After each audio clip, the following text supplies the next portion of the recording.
Assalamualaikum warahmatullahi wabarakatuh. Waalaikumsalam warahmatullahi wabarakatuh. Bismillahirrahmanirrahim. Alhamdulillahi rabbil alamin. Wassalatu wassalamu ala ashrafil anbiya'i wal mursalin Sayyidina wa maulana Muhammadin wa ala alihi wa ashabihil mujahidin at-tahirin, amma ba'du. Saudara-saudara kaum muslimin rahimakumullah, agama mengajarkan bahwa di dalam melaksanakan segala macam pekerjaan hendaklah dilaksanakan dengan penuh hati-hati dan perhitungan. Dikatakan dalam pepatah, fit ta'annis salamah wa fil ajalatin nadamah. Di dalam keberhati-hatian itu ada keselamatan, dan di dalam sikap tergesa-gesa, di dalam sikap terburu-buru biasanya mengandung penyesalan. Tetapi ada 5 perkara yang malah memang harus dikerjakan secara buru-buru. Apa yang 5 perkara itu? Pertama, mengubur jenazah. Tidak baik kalau jenazah itu disemayamkan sampai 2-3 hari di rumah. Dan yang lebih baik, mengubur jenazah itu adalah di tempat di mana dia meninggal. Contohnya adalah baginda Nabi. Beliau kelahiran Mekah, beliau wafat di Madinah, maka di Madinah itulah beliau dimakamkan dan bukan di kota Mekah. Karena prinsipnya agama menginginkan kemudahan dan tidak menginginkan kesukaran. Hal kedua yang harus dikerjakan dengan segera ialah mengawinkan anak perempuan. Apabila kita mempunyai anak perempuan, sudah sampai usianya untuk memasuki ambang pintu pernikahan, dan dia sudah minta untuk dinikahkan, maka segeralah orang tua menikahkannya atau mengawinkannya. Sebab biasanya anak perempuan, apalagi di zaman sekarang, kalau tidak segera dikawinkan oleh orang tuanya, dikhawatirkan dia akan kawin sendiri. Dan itu tentu akhirnya akan merepotkan kedua orang tuanya. Hal ketiga yang harus dikerjakan dengan segera dan buru-buru ialah membayar hutang. Apabila kita sudah berhutang kepada seseorang dan sudah ada uang untuk membayarnya, bersegeralah untuk membayar. Sebab kalau ditunda besok, lusa, atau hari minggu depan, dikhawatirkan uangnya akan terpakai untuk kepentingan-kepentingan yang lain, dan hutang akan tetap tinggal hutang, tidak pernah terbayar adanya. Hal keempat yang harus disegerakan ialah menghidangkan makanan untuk orang musafir yang kebetulan menjadi tamu di rumah kita. Dan hal yang kelima yang harus dilakukan dengan buru-buru, dengan segera, bertaubat apabila mengerjakan perbuatan dosa. Hal kelima inilah yang akan kita bicarakan pada pertemuan kita kali ini, yaitu tentang taubat kepada Allah Subhanahu wa ta'ala.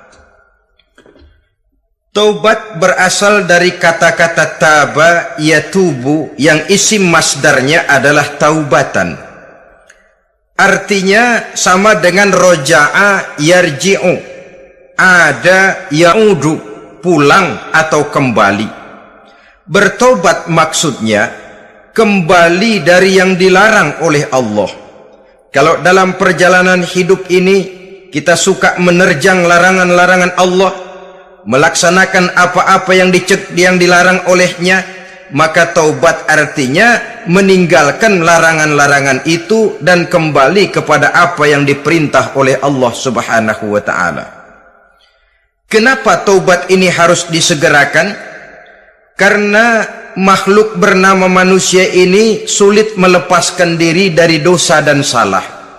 Nabi bersabda, kullu bani Adam khatta'un wa khairul khatta'ina tawwabun. Setiap anak Adam, yakni setiap manusia, pasti mempunyai dosa dan kesalahan. Dan sebaik-baik orang yang mempunyai dosa dan kesalahan ialah orang yang segera bertaubat. Dengan kata lain, orang yang baik sesungguhnya bukanlah orang yang tidak punya salah, karena tidak ada orangnya yang tidak punya salah. Tetapi orang yang baik adalah orang yang apabila melakukan kesalahan, dia segera sadar, dijadikannya kesalahan itu sebagai pelajaran untuk tidak diulanginya lagi pada masa-masa yang akan datang. Inilah yang digambarkan oleh Allah Subhanahu wa taala dalam surah Ali Imran ayat 135. Walladzina iza fa'alu fahishatan, dan orang-orang yang apabila mereka terjatuh ke dalam perbuatan dosa, au zalamu anfusahum, atau berbuat zalim kepada diri mereka sendiri, dzakarullaha fastaghfaru lidzunubihim, mereka segera ingat kepada Allah dan memohon ampun terhadap dosa yang pernah mereka kerjakan. Saudara-saudara kaum muslimin rahimakumullah, sejak awalnya iblis memang sudah memproklamirkan diri di hadapan Allah Subhanahu wa taala. Apa kata iblis? Ya Rabbi wa izzatika la azalu aghwi bani adama ma damat arwahuhum fi ajsadihim. Ya Allah, demi kemuliaanmu saya bersumpah, kata iblis, saya akan selalu memperdayakan anak-anak Adam, saya akan selalu menggoda manusia selama ruh mereka masih ada di dalam jasad mereka. Jadi selama ruh masih ada di dalam jasad, selama itulah iblis akan selalu berusaha menggelincirkan manusia untuk jatuh ke tempat salah dan ke tempat-tempat dosa. Tetapi kemudian Allah juga memberikan jaminan. Allah menjawab proklamasi iblis ini, wa izzati wa jalali ya mal'un la azalu aghfiru lahum mastaghfaru. Demi kehormatanku, demi kemuliaanku, hai mal'un, hai yang terkutuk, hai iblis, kalaupun engkau selalu memperdayakan manusia, kalaupun engkau selalu menipu dan menggoda mereka sepanjang ruh mereka masih ada di dalam jasad, aku akan senantiasa memberikan ampun kepada mereka sepanjang mereka memohonkan ampun kepadaku. Inilah jaminan dari Allah Subhanahu wa ta'ala. Saudara-saudara kaum muslimin rahimakumullah, oleh karenanya apabila kita berbicara tentang taubat, artinya kita berbicara tentang tingkah laku kita dalam kehidupan sehari-hari. Apa yang harus kita lakukan untuk sempurnanya satu taubat? Pertama, menyesal terhadap dosa yang pernah kita lakukan. Kadang-kadang ada juga orang bertaubat, tapi bukan nyesal terhadap dosa yang dia kerjakan, malah puas katanya. Dia ngomong sama teman-temannya, saya dulu zaman muda sudah kenyang judi, kenyang zina, kenyang mabuk-mabukan, sudah puas. Sekarang tinggal benernya saja, saya sudah taubat. Taubatnya sih bagus, tapi puasnya itu yang jelek.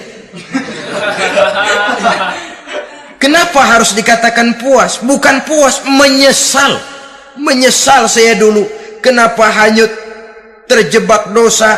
Kenapa tenggelam di meja judi? Kenapa tenggelam di minum-minuman keras? Kenapa hanyut kepada perbuatan munkar dan maksiat? Saya menyesal sekali. Menyesal diperintah dan bukan malah puas.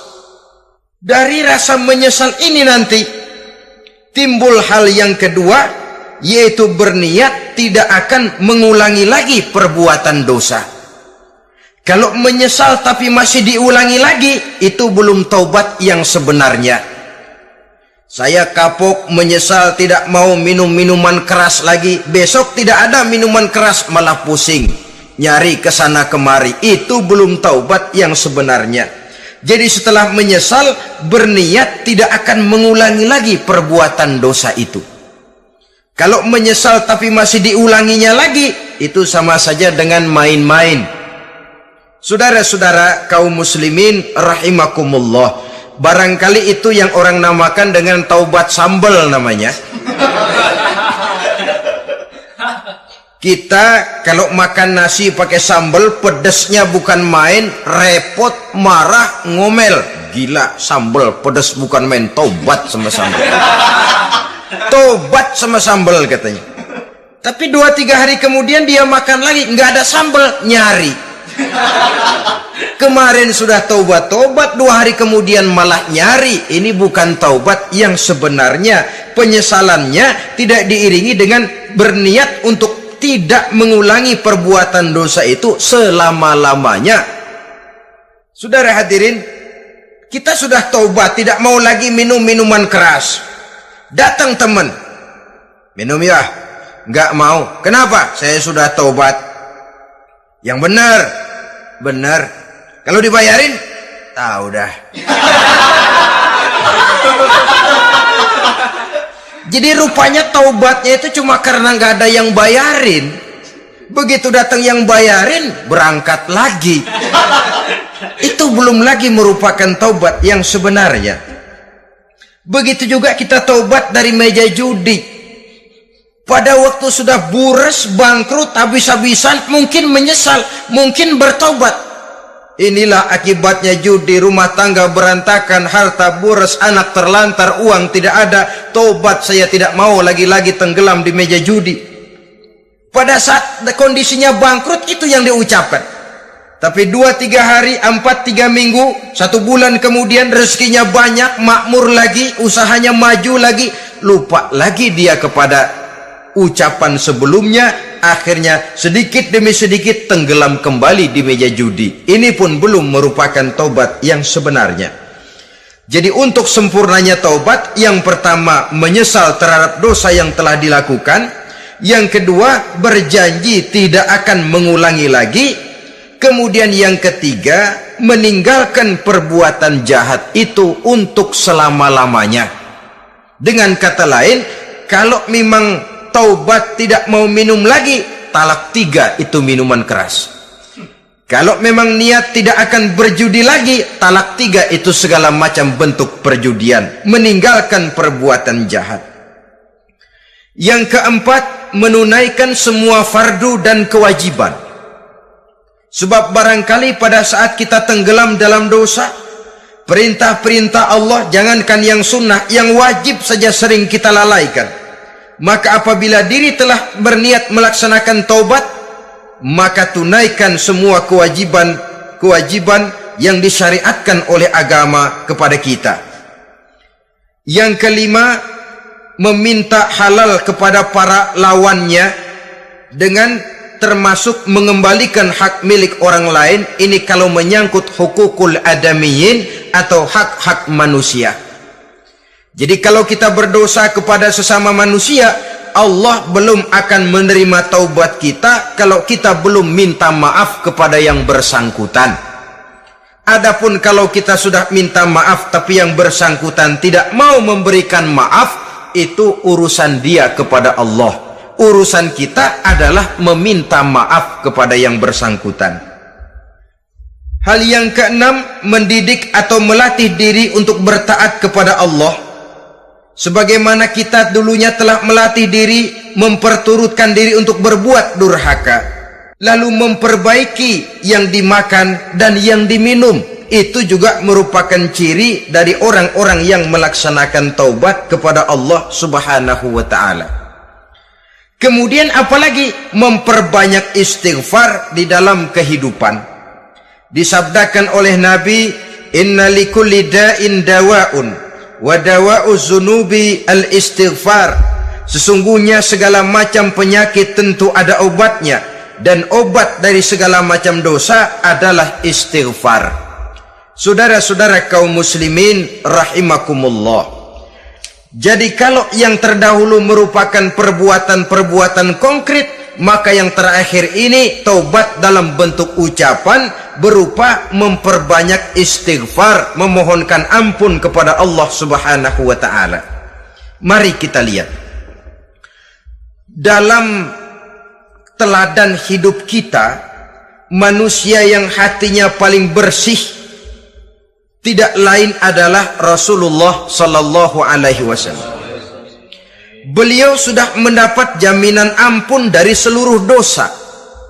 Liyaghfir lakallahu ma taqaddama min zambika wa ma ta'akhkhar, kata Allah.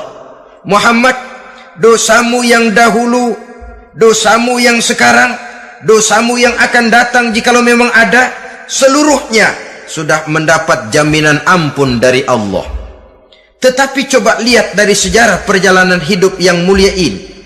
Sungguh pun beliau sudah nyata-nyata mendapat jaminan ampun dari Allah. Beliau mengatakan, ayyuhan nas, tubu ilallah, fa inni atubu fil yaumi mi'ata marrah.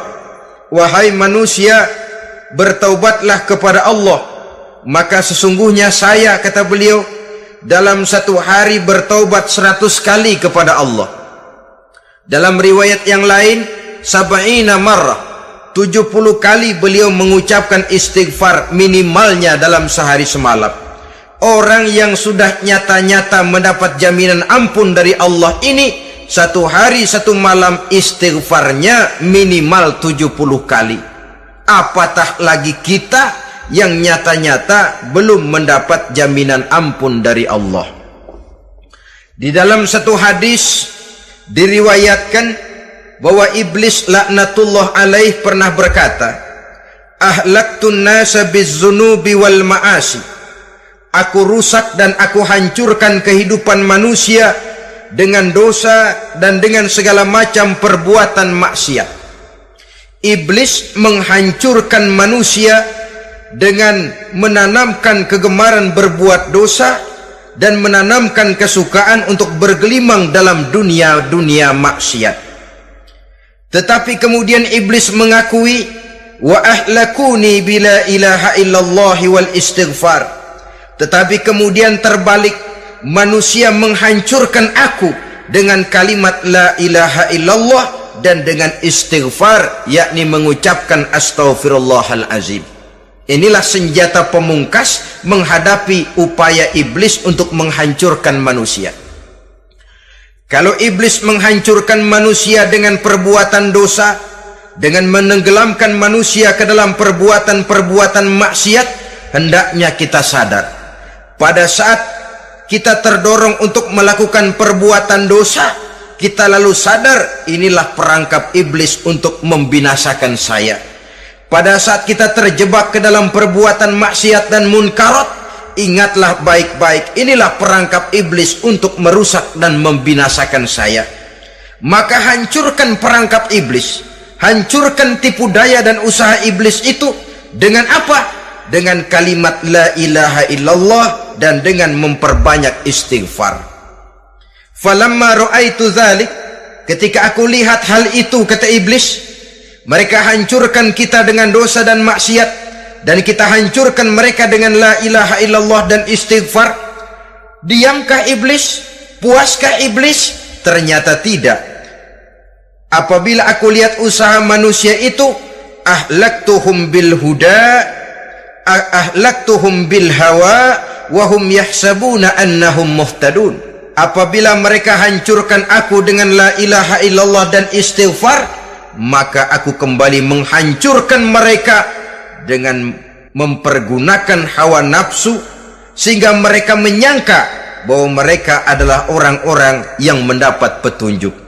Ditanamkan dalam diri kita perasaan bahwa kitalah orang yang paling benar, itu pun tipu daya iblis. Maka orang pintar itu baik, tapi merasa pintar itu jelek. Orang benar itu bagus, tapi merasa benar itu tidak baik. Karena biasanya orang kalau sudah merasa benar, lalu cenderung untuk menganggap orang lain tidak benar. Kalau sudah begitu, dia akan mengklaim diri, sayalah orang yang paling benar, yang lain tidak benar semuanya. Itu termasuk perangkap iblis juga, setelah kita gempur mereka dengan kalimat tahlil dan dengan kalimat istighfar. Saudara-saudara kaum muslimin rahimakumullah, Allah Maha Pengasih dan Maha Penyayang. Ia akan mengampunkan perbuatan yang bersifat salah dari manusia. Hanya manusia saja yang kadang-kadang bodoh, tidak mau mengampuni dan memaafkan dirinya sendiri dengan membiarkan dirinya terseret berlarut-larut dalam dosa tanpa keinginan untuk bertaubat. Sepanjang nafas belum sampai di tenggorokan, sepanjang matahari masih terbit di sebelah timur dan terbenam di sebelah barat, sepanjang itu Allah masih akan menerima taubat seorang hamba. Innallaha yaqbalu taubatal abdi ma lam yugharghir. Allah akan senantiasa menerima taubat seorang hamba sebelum nafasnya sampai di tenggorokan. Apabila nafas sudah sampai di tenggorokan, maka taubat sudah terlambat adanya. Lalu yang konkret di dalam kehidupan ini, apa ciri-ciri dari orang yang melaksanakan taubat itu?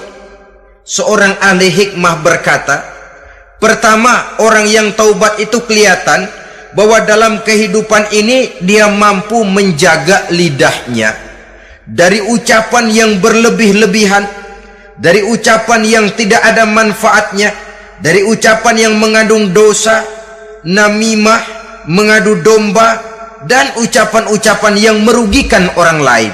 Orang yang taubat kelihatan dari lidahnya. Ini yang konkret. Yang kedua, orang yang taubat itu cirinya tidak ada lagi rasa dengki di hatinya, tidak ada keinginan untuk membenci dan memusuhi orang lain. Kenapa? Dia sudah sibuk memikirkan kekurangan dirinya sendiri, sehingga tidak ada waktu lagi untuk mengorek-ngorek, mencari-cari aib dan kekurangan pada diri orang lain. Ini makna ucapan Nabi, tuba liman syaghalahu aibuhu an uyubin nas. Beruntunglah orang yang kekurangan pada dirinya menyebabkan dia cukup sibuk sehingga tidak sempat mencari-cari dan mengorek-ngorek aib dan kekurangan orang lain.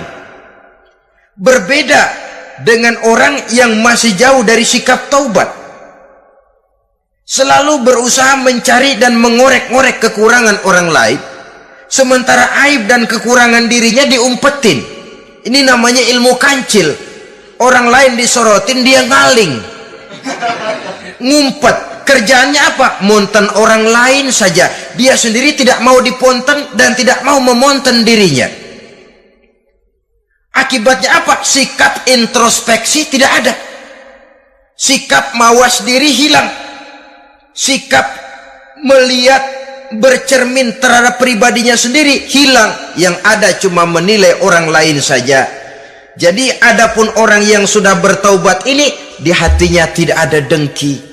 Melihat orang lain mendapat nikmat, alhamdulillah, dia ikut bersyukur. Lain dengan orang yang jauh dari taubat. Tetangganya dapat nikmat, dia meriang. Tidak senang hatinya melihat orang lain senang. Orang melarat malah tepuk tangan. Saudara hadirin yang saya muliakan, orang yang semacam ini pada hakikatnya selalu disiksa oleh perasaannya sendiri. Mini kompilasi China. Kalau tetangganya yang kaya, ditanya kemana dukunnya. Tapi kalau tetangganya jatuh melarat, dia tepuk tangan, gembira bukan main. Lain dengan orang yang sudah bertobat, hasud itu hilang dari dirinya. So hasud inilah yang akan memakan kebaikan yang kita kerjakan. Kata Nabi, hasud itu bisa memakan kebajikan seperti api memakan kayu bakar. Allahu Akbar. Puasa kita, zakat kita, sholat kita, habis kropos dimakan oleh sifat hasud. Tidak terasa, tapi begitu kita punya sifat dengki kepada orang lain, maka sholat kita dimakan oleh dengki tadi, puasa kita dimakan oleh dengki tadi, segala macam kebaikan yang kita kerjakan dimakan oleh si dengki tadi, seperti api memakan kayu bakar, cepat sekali. Itulah sebabnya bagaimanapun banyak kebaikan yang sudah kita kerjakan, jangan bangga dan jangan lalai. Sebaliknya, bagaimanapun besar dosa dan kesalahan yang pernah kita lakukan, jangan putus asa dari rahmatnya Allah Subhanahu wa ta'ala. Jadi yang kedua, ciri orang yang bertaubat, di hatinya tidak ada dengki dan tidak ada rasa ingin memusuhi orang lain.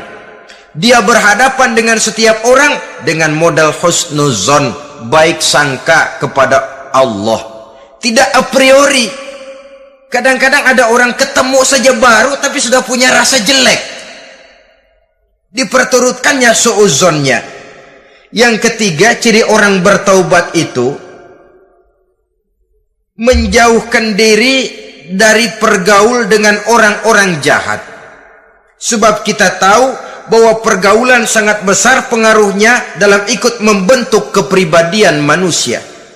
Asyariku wa fi syarri syarrun. Bersekutu dengan kejahatan biasanya ikut jadi jahat. Walaupun secara langsung tidak melakukan kejahatan, tapi sudah termasuk dalam jamaah yang jahat juga namanya. Saudara-saudara kaum muslimin, bukan berarti orang yang taubat lalu tidak mau bergaul itu juga mencerminkan keangkuhan diri. Bergaul dia bergaul, tetapi kepada orang-orang yang jahat ia sekedar menghindarkan diri pergaulannya itu dari kejahatan yang bisa ditimbulkan oleh orang-orang jahat tadi. Ciri yang keempat dari orang yang bertaubat, dia mempersiapkan diri untuk menghadapi mati. Mempersiapkan diri. Sebagaimana kita tahu, kalau kita akan pergi ke luar kota, tentu kita membawa bekal. Makin jauh perjalanan, makin banyak bekal yang harus kita bawa. Hidup ini adalah perjalanan panjang yang kita juga memerlukan bekal dalam kehidupan. Orang yang bertobat, orang yang mempersiapkan diri untuk menghadapi maut dan menghadapi hari-hari sesudah maut itu datang. Menghadapi kehidupan di alam barzakh, menghadapi kehidupan di alam akhirat dan selanjutnya. Dia mempunyai persiapan sehingga kapan maut datang dia sudah punya persiapan lebih dahulu. Saudara, kalau kita siap dipukul orang, pada saat pukulan itu datang, rasanya sakitnya agak lebih kurang daripada kita tidak pernah siap untuk dipukul. Walaupun bobot pukulannya sama, tapi kita akan lebih punya daya tahan kalau kita sudah siap.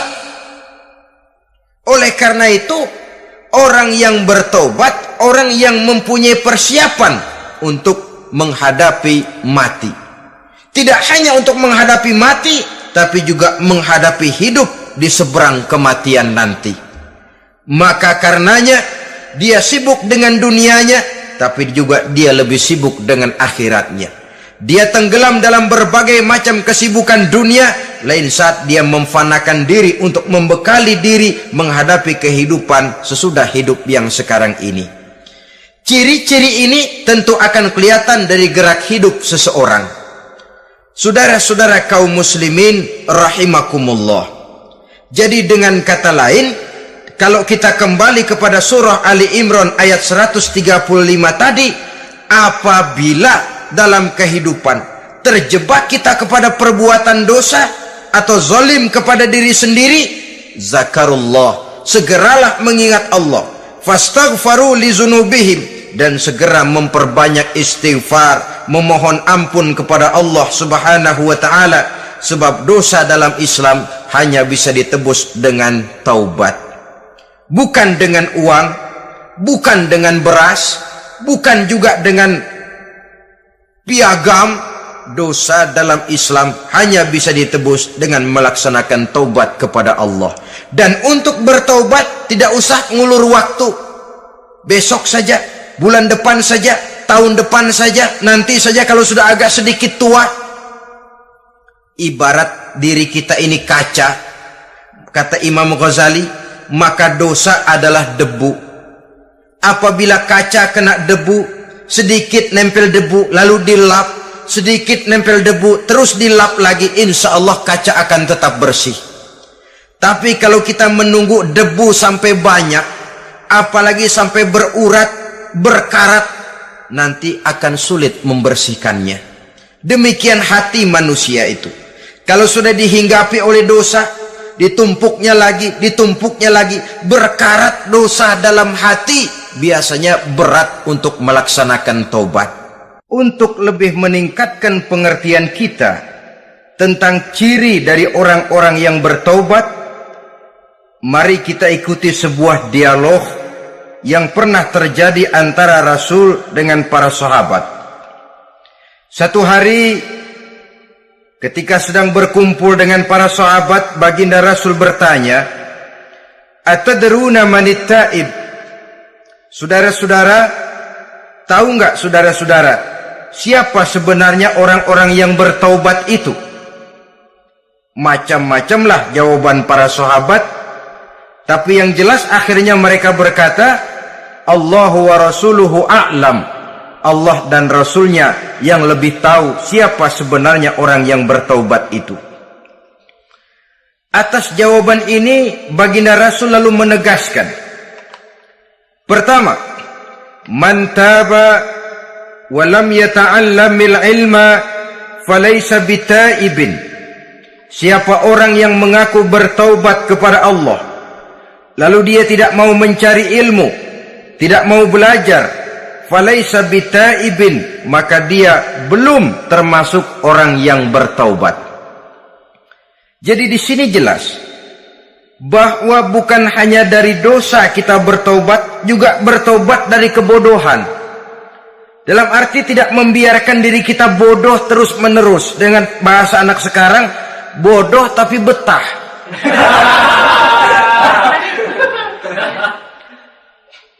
Orang yang mengaku bertaubat tapi tidak menggali ilmu, tidak mau belajar, tidak mau mencari ilmu, tidak hadir di mana majelis taklim, belum dianggap taubat yang sebenarnya. Jadi grafik orang yang taubat itu kelihatan dari kesungguhannya mencari ilmu, menghadiri majelis taklim, menghadiri kuliah-kuliah, ceramah-ceramah dan diskusi-diskusi keagamaan. Rakus dia dengan ilmu pengetahuan agama. Sehingga dengan ilmunya taubatnya semakin mantap. Ini ciri yang pertama. Lalu beliau bersabda lagi, "Wa man taba wa lam yazdad fil ibadati falaysa bitaibin." Barang siapa yang mengaku bertaubat tapi ibadahnya tidak tambah-tambah, maka dia belum termasuk orang yang taubat. Orang yang bertaubat ada grafik peningkatan ibadahnya. Jadi kalau mulutnya taubat, minta ampun, tapi ibadahnya gitu-gitu aja, belum merupakan taubat yang sebenarnya. Jadi pada saat dia melaksanakan taubat, memproklamirkan diri untuk kembali ke jalan Allah, nilai ibadahnya meningkat. Kalau sholatnya tadinya cuma sekedar yang wajib-wajib saja, setelah dia taubat, bertambah melaksanakan yang sunnah, rawatibnya, qobliyah, ba'diyahnya, atau kemudian nawafilnya berupa tahajud, hajat, duha, istikharah, dan solat-solat sunnah lainnya. Jadi kelihatan dari peningkatan ibadahnya. Ini ciri yang kedua. Yang ketiga kata Nabi lagi, wa man taba wa lam yardal khusama falaysa bitaibin. Barang siapa yang mengaku bertaubat kepada Allah tapi dia tidak bisa meredoi musuh-musuhnya, maka belum lagi dia dianggap orang yang bertaubat. Meredoi, memaafkan musuh. Saudara, memberi maaf itu lebih sulit daripada minta maaf. Tapi memberi maaf lebih mulia daripada minta maaf. Minta maaf gampang, memberi maaf yang sulit. Karena itu orang yang memberi maaf menunjukkan jiwa yang lebih luhur daripada orang yang minta maaf. Sebab apa? Posisi orang yang memberi maaf kan posisi orang yang menang. Biasanya dalam posisi menang orang gampang congkak dan sombong. Orang datang minta maaf kepada kita, lalu timbul keseganan. Iya, minta maaf sih gampang. Memberi maaf itu yang sulit, tapi itu yang sangat dianjurkan. Dan itu merupakan ciri dari orang-orang yang bertaubat. Lalu apalagi? Wa man taba wa lam yughayyir libasahu wa zinatahu falaysa bitaibin. Barang siapa yang mengaku bertaubat tetapi pakaian dan perhiasannya tidak berubah, maka dia belum lagi dianggap bertaubat. Orang bilang pakaian memang kulit, yang penting isi. Tetapi bagaimanapun kulit mencerminkan isi. Dari pakaian kita bisa mengkaji kepribadian seseorang. Saya berpendapat bahwa pakaian penting, kulit juga penting. Kulit penting, isi penting. Kulit tanpa isi tidak ada artinya. Isi tanpa kulit juga meragukan orang. Wah, yang penting kan isinya, kulitnya gimana saja. Saya mau tanya, saudara dapat duren di jalanan, isi aja nggak ada kulitnya. Kira-kira dimakan nggak duren itu? Paling kurang akan menimbulkan keraguan, jangan-jangan sudah dicampur racun ini. Jadi dengan demikian orang yang bertaubat ini kelihatan dari cara berpakaian, cara berhias diri, tidak over. Dia kembali kepada fungsi berpakaian. Dalam Islam kan sesungguhnya fungsi pakaian itu yang paling utama. Pertama, nutup aurat. Itu ukurannya. Yang kedua, pantas. Yang ketiga, baru soal mode. Di zaman kita sekarang terbalik. Mode nomor 1, pantas belakangan, nutup aurat apa tidak nomor 16.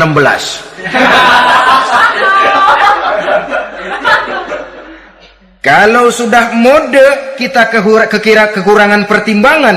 Ini buat saya pantas apa tidak, ini menutup aurat apa tidak.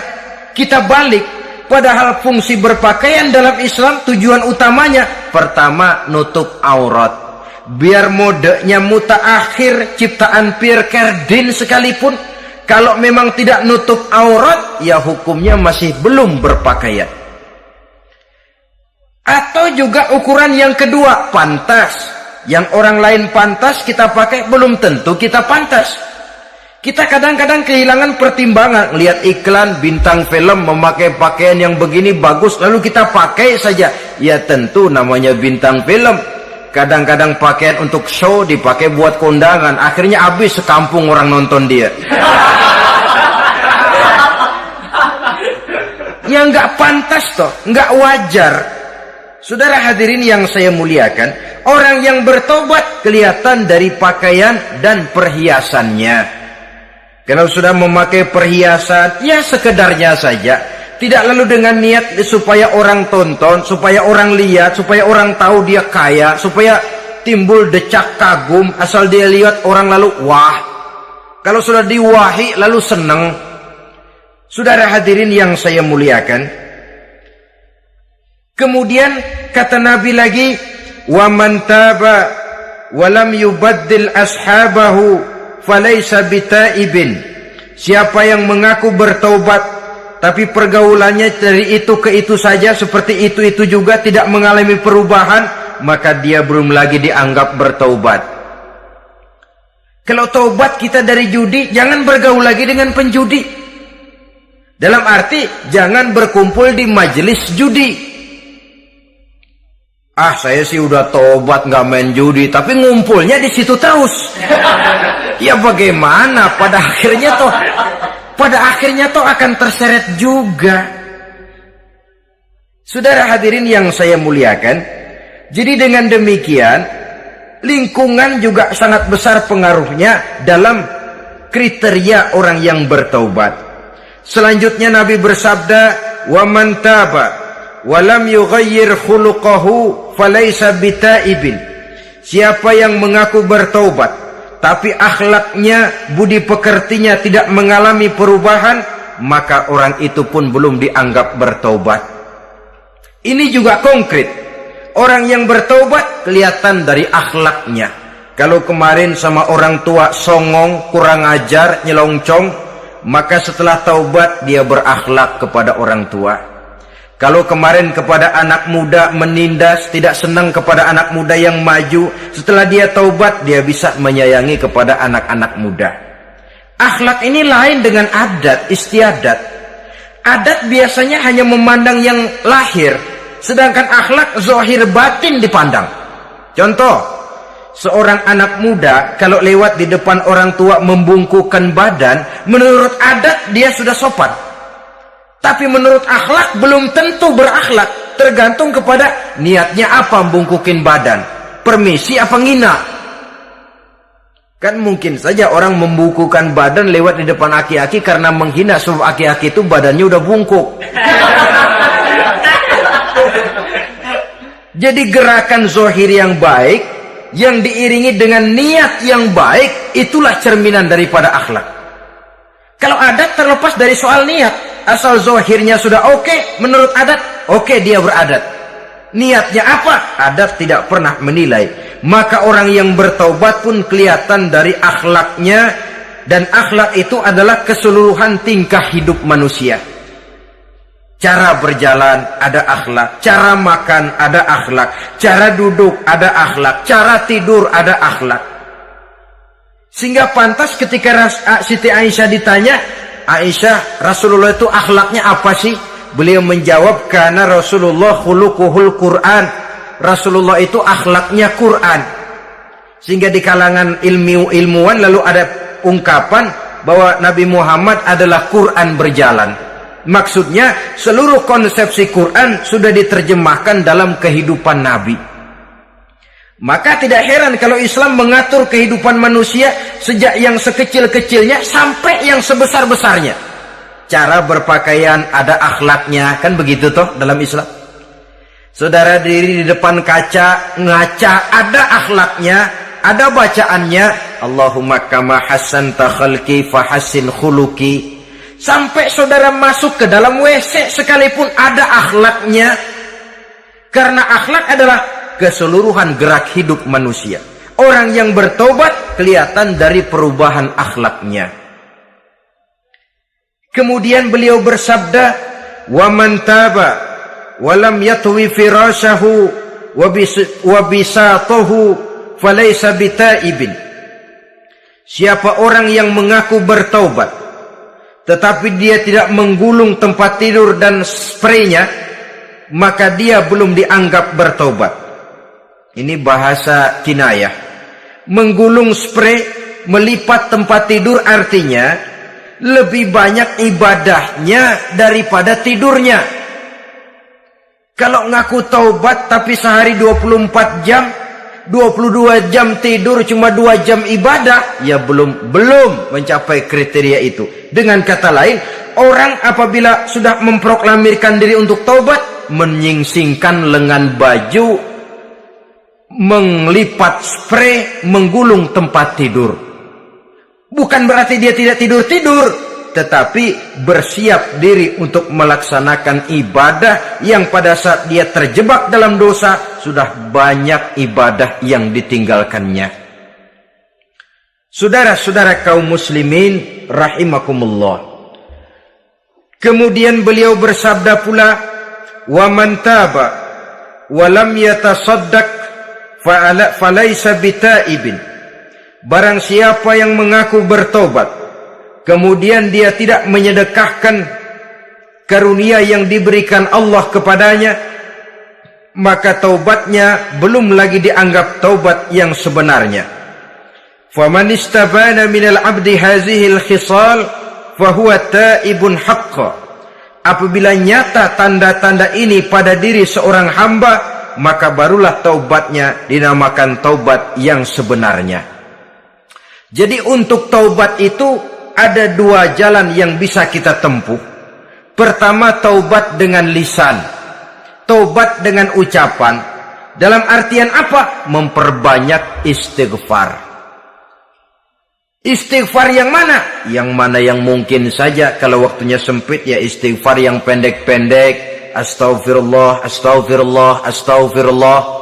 Mau yang lebih panjang, astaghfirullahalazim allazi la ilaha illa huwal hayyul qayyum wa atubu ilaih min jami'il ma'asi waz zunub la haula wala quwwata illa billahil aliyyil azim. Ada waktu yang lebih panjang lagi membaca sayyidul istighfar. Tiap kali berbuat jahat, tiap kali diiringi dengan istighfar. Nah, ini yang bisa runtuh dengan istighfar ini dosa apa? Dosa yang ringan, dosa yang biasanya dilakukan oleh panca indera kita. Mata, ini dosa mata, insya Allah bisa runtuh dengan istighfar. Ngelihat yang haram, cepat nunduk, astagfirullah. Habis nunduk jangan ngeliatin lagi. Di kadang-kadang ngeliat nunduk istighfar, melotot lagi, istighfar lagi. Saudara hadirin yang saya muliakan, kata Imam Ali, nazratul ula laka wasaniyatu alaika. Ini dalam menjaga mata. Pandangan pertama rezekimu kelihatan, namanya kelihatan kan rezeki. Pandangan pertama rezekimu, ulangannya dosamu. Ulangannya ini yang bisa membawa dosa. Dosa karena lidah, mengucapkan kata-kata yang menyakitkan orang. Dengan istighfar, insya Allah runtuh. Adapun dosa-dosa besar lainnya, tentu harus dengan perbuatan. Tidak cukup dengan sekedar istighfar saja. Perbuatannya apa? Itulah seperti yang sudah saya sampaikan pada ciri-ciri orang yang bertaubat tadi. Oleh karenanya, beruntunglah kita masih diberikan umur oleh Allah. Sehingga segala dosa dan kesalahan yang kita lakukan, kita masih punya kesempatan untuk mengadakan pemutihan, bertaubat kepada Allah. Nah, apa kemudahan yang diberikan Allah kepada orang yang melazimkan istighfar di dalam hidupnya? Pertama, kata Nabi, man lazimal istighfar, siapa orang yang melazimkan, membiasakan diri istighfar, diberikan keistimewaan oleh Allah. Pertama, ja'alallahu lahu min kulli dhikin makhraja. Allah akan memberikan jalan keluar untuknya dari segala macam kesulitan. Hidup ini kan problem. Makin tinggi status sosial, makin banyak urusan. Urusan akan selesai apabila hidup di dunia selesai. Kita menyangka orang lain lebih enak dari kita, padahal tiap orang punya urusan. Yang namanya enak barangkali persis seperti pelangi biang lala itu. Tidak pernah di atas kepala kita, di atas kepala orang lain saja. Begitu kita memandang keenakan dalam hidup ini. Petani bilang pedagang enak, pedagang bilang petani enak. Tapi begitulah keenakan itu. Orang yang melazimkan istighfar, dia akan diberikan jalan keluar dari segala macam kesulitan. Menurut perhitungan otak, didlek, buntu, tidak sanggup lagi, entah bisa terwujud dan terlaksana. Allah memberikan jalan keluar dari segala kesulitan. Saudara, kalau Allah sudah memberikan jalan keluar dari kesulitan, siapa lagi yang bisa bikin sulit kita? Kalau Allah yang memberikan jalan keluar, everything is running well katanya. Semua urusan bisa jalan dengan lancar. Tapi tanpa istighfar, jauh kita dari Allah. Jalan yang sudah lapang pun bisa jadi sempit. Urusan yang sudah nyata akan selesai pun bisa jadi injelimet. Dan jalan yang tadinya tidak berliku-liku pun bisa berliku-liku. Ini faktor yang di luar perhitungan matematis. Kita tidak mampu, Allah maha mampu. Menurut akal kita tidak mungkin. Kalau Allah mau, tidak ada yang tidak mungkin. Saudara-saudara, ini fasilitas pertama. Orang yang gemar istighfar diberikan jalan keluar dari segala macam kesulitan. Yang kedua, wa min kulli hammin faraja, diberikan kegembiraan dari setiap kesusahan yang dihadapinya. Ada saja faktor-faktor yang mendatangkan kegembiraan, yang mendatangkan refreshing di dalam kehidupannya, sehingga dia tidak lalu merasa jalannya buntu, tidak merasa kesulitannya tidak pernah terselesaikan. Dan yang ketiga, fasilitas yang diberikan Allah kepada orang yang gemar istighfar, wa razaqahu min haitsu la yahtasib. Allah akan memberikan kepada mereka rizki dari jalan yang tidak pernah mereka sangka-sangka, dari jalan yang tidak pernah mereka perkirakan sebelumnya. Saudara-saudara kaum muslimin rahimakumullah, Inilah fasilitas ketiga yang diberikan Allah kepada orang yang gemar istighfar. Rizkinya datang dari jalan yang tidak disangka-sangka. Sebab rizki ini juga termasuk hal gaib. Dan jangan lupa, ar-rizku bimakna al-ata hissiyan kana au ma'nawiyan. Rizki adalah pemberian baik yang konkret maupun yang abstrak. Kita sering membatasi pengertian rezeki, maka rezeki kita jadi sering terbatas. Menurut kita kan yang namanya rezeki cuma duit saja. Kalau bukan duit bukan rezeki. Padahal semua karunia Allah itu rezeki. Umur rezeki, istri rezeki, anak rezeki, pangkat dan jabatan rezeki, termasuk duit juga rezeki. Tapi dalam kebiasaan kita rezeki cuma duit. Begitu duit seret, kita anggap rezeki macet. Maka akhirnya kita tidak bersyukur kepada Allah. Padahal mungkin di sektor duit macet, tapi rezeki dari segi lain, ilmu barangkali tambah, wibawa naik, pangkat naik, anak tambah, itu juga merupakan rezeki. Saudara-saudara kaum muslimin rahimakumullah, orang yang gemar istighfar ini diberikan rezeki dari jalan yang tidak disangka-sangkanya, dibukakan perbendaharaan Allah untuknya, sehingga rezekinya datang dari cara yang tidak disangka-sangka. Allah Maha Kaya.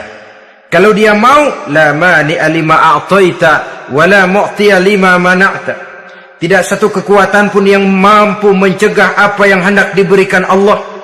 Dan tidak satu kekuatan pun yang sanggup memberikan apa yang dicegah oleh Allah Subhanahu wa ta'ala.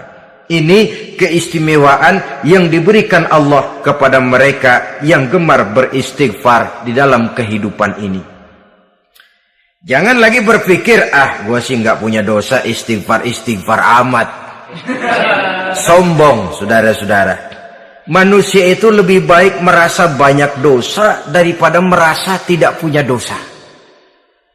Tanda orang bahagia, kata Nabi 4. Pertama, orang yang selalu ingat kepada kesalahan yang pernah dia lakukan. Itu orang bahagia. Selalu ingat kepada kesalahan yang pernah dilakukannya. Sehingga pada saat akan melakukan kesalahan yang baru, dia mikir-mikir. Dosa gue yang kemarin udah 3 keranjang, nih nambah lagi. Ingatannya terhadap kesalahan yang lalu akan merupakan langkah preventif yang mencegah dirinya untuk tidak menambah kesalahannya. Orang bahagia, orang yang selalu ingat kesalahan yang pernah dia lakukan, terbayang di pelupuk mata, bukan ngumpet-ngumpetin dosa, sebab apa yang mau kita umpetin di hadapan Allah. Yang kedua, tanda orang bahagia itu orang yang selalu melupakan kebaikannya. Kalau dia berbuat baik, dia lupakan. Dia anggap dirinya belum pernah berbuat baik. Sehingga di mana ada kebaikan, dia tidak bisa ikut. Dia merasa sangat rugi. Sebab dia anggap dirinya belum pernah berbuat baik. Yang ketiga, tanda orang bahagia. Dalam urusan dunia, dia lihat ke bawah. Sehingga timbul rasa syukurnya. Bahwa kalau dia sengsara, masih banyak yang lebih sengsara dari dia. Bahwa kalau dia miskin masih jauh lebih banyak yang miskin dari dia. Bahwa kalau dia menemui kesulitan masih banyak yang jauh lebih sulit dari dia. Dengan cara itu jiwanya akan lapang, hidupnya akan tenang, dan dia tidak pernah ingkar kepada nikmat yang diberikan Allah. Sebaliknya yang keempat, tanda orang bahagia itu dalam urusan akhirat dia lihat ke atas. Dunia lihat yang bawah, akhirat lihat yang atas. Kalau dia bisa sholat, kenapa saya tidak? Kalau dia sanggup puasa, kenapa saya tidak? Kalau dia bisa baca Quran, kenapa saya tidak? Timbul panas, nyontoh ibadah mendatangkan kebahagiaan. Rakus ibadah malah dianjurkan, rakus dunia malah tercela. Nah, lawanannya orang celaka, saudara-saudara. Orang celaka juga tandanya 4 lawanan yang tadi itu. Pertama, orang yang selalu melupakan kesalahannya. Kalau berbuat dosa lupa, sok bersih. Alah, dosa gue mah dikit. Saudara hadirin yang saya muliakan, Orang yang selalu melupakan kesalahan, menganggap dirinya bersih, akhirnya kalau ingin berbuat dosa nggak dimikir-mikir. Tidak ada lagi yang ditimbang-timbang. Selanjutnya, yang kedua, orang celaka itu orang yang selalu mengingat kebaikannya. Akhirnya apa? Timbul sifat nepuk dada, membanggakan jasa. Lahirlah pahlawan-pahlawan kesiangan. Selalu membanggakan diri, nepuk dada. Kalau enggak saya, kalau enggak saya. Itu masjid, kalau enggak saya. Itu pesantren, kalau enggak saya. Itu umat, kalau enggak saya. Kalau enggak saya. Memangnya kalau enggak sampean kenapa? Orang yang celaka adalah orang yang selalu menghitung-hitung kebaikan yang pernah dikerjakannya. Keikhlasannya kurang, makin dia hitung, makin kurang nilai pahalanya itu. Makanya kalau berbuat baik, ya anggap saja buang sampah, gak usah ditengok-tengok, gak usah diingat-ingat, dan gak usah mengharap orang yang kita tempat berbuat baik akan membalas kebaikan. Saudara hadirin yang saya muliakan, yang ketiga tanda orang celaka dalam urusan dunia, ngelihatnya ke atas. Panasnya timbul, syirik dan dengkinya naik, rakusnya jadi. Timbul sifat panasnya itu, tidak mau ngerti. Kalau tetangga saya bisa beli kulkas, kenapa saya tidak? Kalau tetangga saya bisa beli motor, kenapa saya tidak? Kalau tetangga saya bisa beli mobil, kenapa saya tidak? Gaji nggak cukup, tuyul piara.